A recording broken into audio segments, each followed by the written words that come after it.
Ok, passiamo alla... Okay, Lasciamo il mondo del vino, we are going to leave the wine business for a moment.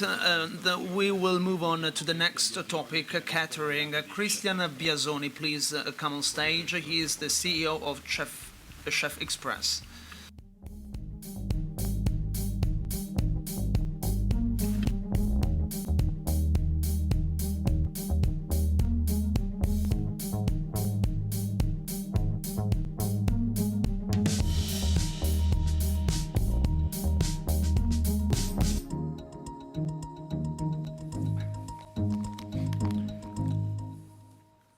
È veloce.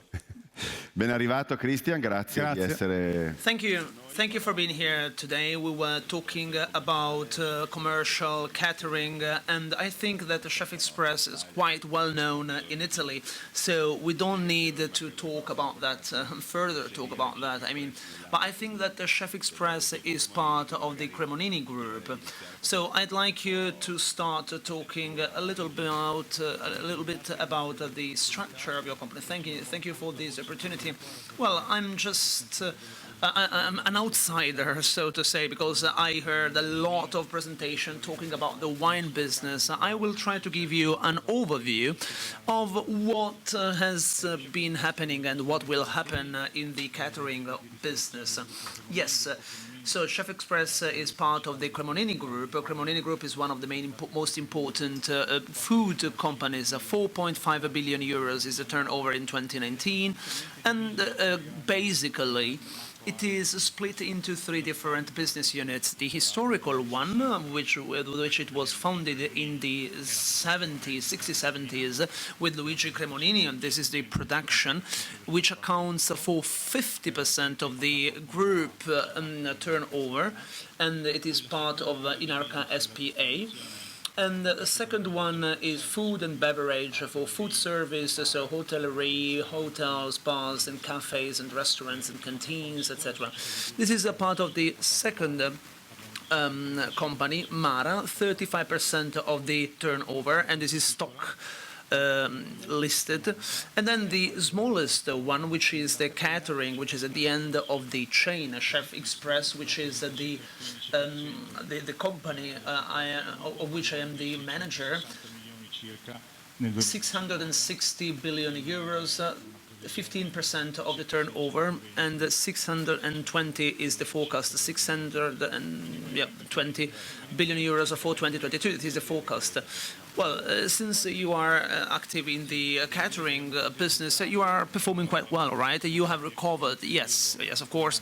Needless to say, 2 years were dramatic, just dramatic, because for those who worked in this sector and who are still working in this sector. So after this storm, in April, May this year, we started having all the price increases due to the war, etc., etc. But this is something that's starting being true from the beginning of April on. Chef is also consists of three different areas. It is not really a typical one, and it embraces three different channels. We have the first airports and the motorways and hospitals. 55% of 660 million euros, and then we also have the commercial division, a joint venture, and the second one is Roadhouse SPA, 200 million for commercial catering, so shopping mall, outlets, retail park, and new fit. And then the third one, 100 million euros, which is on board, on trains, so with basically a contract with Eurostar and the high speed in Belgium, Thalys. So Chef Express consists of three business areas. Are there any synergies between these three areas? Also in terms of provisioning, in terms of supply? Well, first of all, they are the evolution of a historical development. Yes, there are some synergies central synergies in terms of functions and stuff.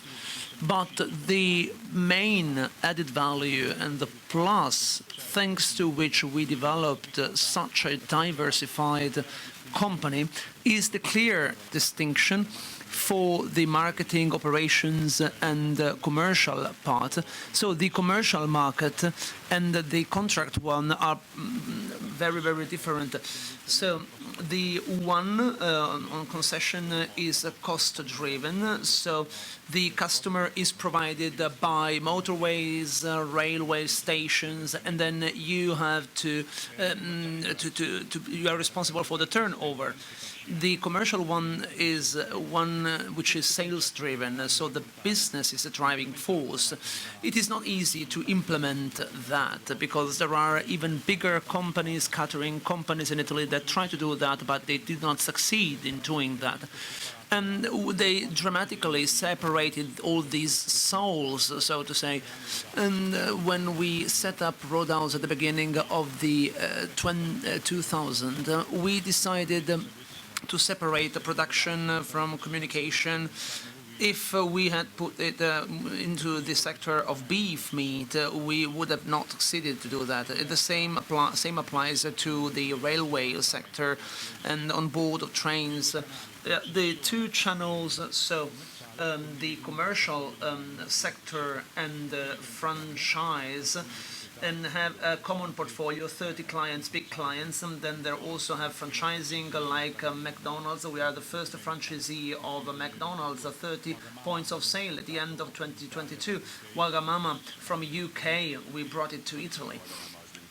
How many of them are there in Italy today? Wagamama, well, 10. And if we consider Wagamama also the airport, Malpensa Airport in Milan, we also have a development plan of further 35 points of sale in the next 5 years. Well, we are pushing a lot, and this brand portfolio strategy is cross-cutting. We have a brand, which is the right brand for the right location, well, in an airport or motorway, highway, shopping mall, etc. We always identify the right brand for the right location. Well, concerning these three areas, will you focus on them in equal basis or equally, or do you have a diversified strategy? Well, I have lucky enough to manage a catering company, and I am unlucky because there was COVID and the outbreak, but the structure of the companies is very good. It is controlled by the Cremonini family, and we do have a long-term vision. After the 8th of March 2022, we invested 38 million euros in the catering sector, 45 in 2021, this year more than 50. In the 2023-2025 plan, we have 200 million euros that we will invest. So we pushed a lot. We also dared. We were very bold. Because turnovers were not supporting us in this way in the first part of 2022 at least. But the market, proved that we were right. We invested in technologies, not just in infrastructures, and this is a further added value. Every business has a lot of technologies. Well, everything is tech-driven, right? In your sector, what were the main improvement sectors for the development, investment, etc.? Well, the catering sector. Digitalization, this is quite a fashionable word, but it is not trivial. I mean, we think about social experiences, the experience you can make at the point of sale. You can't think about another way of interacting with customers. And many years ago, before COVID, we took some time to speed up. Two examples. Roadhouse has a customer database that are regularly registered via the app and use it, 1.5 million. 50% of transactions that take place via the app. These are figures that are quite recent. Starting from March 2022, we started a process of digitalization in the franchising world, starting with the highways. If you have like a motorway restaurant, like a Chef Express, you can find, well, digital cashiers and counters. You can buy any product that can be administered to you, or, and you can also pay it at the kiosk. And you can pay by credit card, you can also pay cash at the cashiers, and they are part of the roll-up project. So you can also choose whatever you want from the app. And in some month, you can also pre-order your products before getting to the motorway or restaurant, and then you have this kind of digital kiosk where you can also get your stuff at the counter. This is a loyalty retention mechanism. We try to make them loyal. And we also introduced a lot of services in the last 2 years. Webcam Park, for example. If you use the motorway during summer, for example, you have one of the most dramatic things, that is to say, thefts. If you have all the luggage in your car and all the children's toys, etc., you won't find anything more there. All the other Chef Express, they also have this Webcam Park system. So via the app, you can also see in real time through some webcams your car, so you can also eat and drink at the motorway restaurant, but you can also surveil your car. Also, the number of users has increased a lot. Same applies to digital kiosks, because there was kind of it skyrocketed. 1 out of 4 is done through these kiosks, and they spend more, on average, 30 more than what they spend at the cashiers. So when the customer is quiet, he's not in a line, in a queue, etc., there is no operator there, so he feels much more willing to spend more money. And this is kind of some food for thought for the next question that also deals with catering, and is a very topical issue: lack of staff. Okay, you are understaffed. Do you have the same problem? Yes, of course. As manager of Agrim and the chef, and Agrim is the association of all the catering companies, where you have Burger King and McDonald's, etc. Well, this sector is dramatically affected by the lack of personnel, of staff. It is understaffed. First of all, the COVID era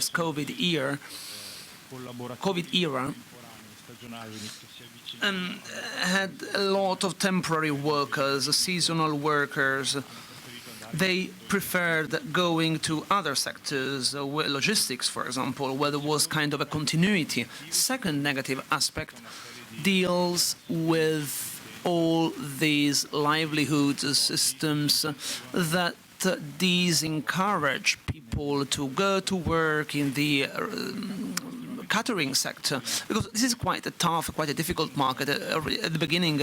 Above all, wages are not that high if we consider and if we compare it to the citizenship revenue. You have to work when people are on holiday, and this is our peak season during summer. During the weekends, when your friends are elsewhere, or your woman, or your wife, or your partner, and all these aspects brought about a very strong lack of personnel, of staff. Digitalization can help a lot, since it allows you to focus to concentrate personnel where there is an added value, and not at the cashiers where there is no added value. So this kind of digitalization was very, very important for service areas and the plazas, and also the improvement of the quality of the staff, since it is more encouraged that you bring a service to the customer. If you are at the cashiers and you just have to get money and make receipts, tickets, etc., well, this is not an added value, actually. So this is something which is completely different. So that's the reason why we have a lack of personnel. from the point of view of the income, of the revenue, what are your ideas in order to improve? Where is the room for improvement? We are in a critical phase. Well, the collective bargaining contract has expired on the 31st December of 2021. We are starting negotiating with trade unions. We have not a lot of margins with companies, but we are pushing a lot in terms of tax policy. Above all, for a tool that is very used, that is a service charge. So this idea of giving kind of a tip, let's call it a tip, even if it's not a tip, you can give a tip to the employee, to the worker. This has two important effects. On the one hand, it is defiscalized, so no taxes need to be paid on that. And this is important for the wage of the worker. And secondly, since it can be traced, it can also avoid the problem of black income and illegal income. This is something we will be discussing with the trade unions as well. Any kind of perspectives for the future? Well, for the group, I mean, the merger of Autogrill with Dufry, will this have an impact on your business? What kind of strategy? Yeah, you talked about merger. Yes, merger, acquisition, I don't know. Yeah, anyway, I think this operation is very valuable. It will create a very important new player. I think the focus will be on airports. In Italy and in the UK, we are present. I think that Italy will perform quite good and we will have some opportunities. Of course, we will do our best, since in the next 4 years we will have the expiry of many franchisings, and they are also trying to settle things. Rationalization of Autostrade per l'Italia, and this will also be quite impactful.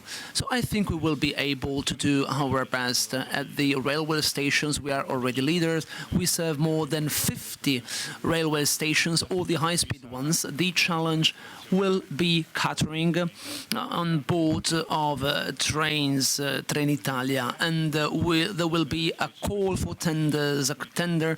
We will take part in this tender, and we hope and we think that this will be a great opportunity, 140 billion euros per year. So this is a great challenge, and this is an important growth element for all of us.